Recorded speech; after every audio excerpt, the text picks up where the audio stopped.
Pakistan education council private school کے مرکزی صدر ایم شاہد نور نے باغ جنرل لاہور قاسم کلب میں پریس کانفرنس کا انعقاد کیا، جس میں chairman doctor Mian Aslam, general secretary Rafiq Raja Chaudhry, Tahir Mahmood, Imran Mustafa, Arshad Butt, Muhammad Hanif, doctor Nadeem صحت، ڈاکٹر سجاد چودھری انصر و دیگر حضرات نے شرکت کی۔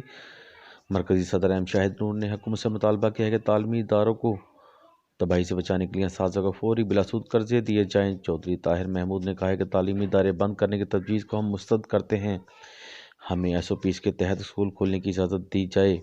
ڈاکٹر ندیم صاحب نے کہا کہ یونیسیف، یونیسکو و عالمی بینک ایڈوائزری کے مطابق کورونا میں بھی اسکول کھلے رکھے جائیں، تعلیمی ادارے بند کرنے سے نقصانات زیادہ ہیں۔ جنرل سیکرٹری رفیق راجہ نے کہا کہ گیلپ سروے کے مطابق 87% والدین بچے کو اسکول بھیجنا چاہتے ہیں، جبکہ کووڈ میں 7.5 کروڑ طلبہ کی تعلیم کا ناقابل تلافی نقصان ہوا ہے۔ ایم شاہد نور نے سٹی ون نیوز سے گفتگو کرتے ہوئے کہا کہ بہت نقصان ہو چکا ہے۔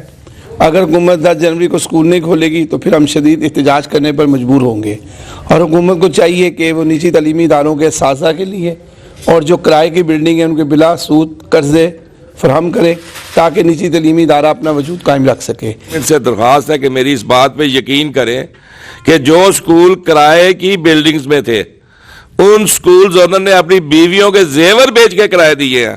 کوئی خدا کا خوف کر لو یار، ساری دنیا سخت سے سخت احتجاج کرتی ہے، ہم پڑھے لکھے لوگ ہیں، نہ ابھی تک بھوک ہڑتال پہ آئے ہیں، نہ ایجیٹیشن پہ آئے ہیں، نہ توڑ پھوڑ پہ آئے ہیں کہ آپ کہتے ہیں اس بھوک سے تنگ آ کر ہم بھی آ کے بلڈنگوں کو آگے لگائے، ہم بھی آ کے بسوں کو آگ لگائے، ہم بھی آ کے توڑ پھوڑ کریں۔ یار جب آدمی بھوکا ہوتا ہے پھر وہ کچھ نہیں دیکھتا۔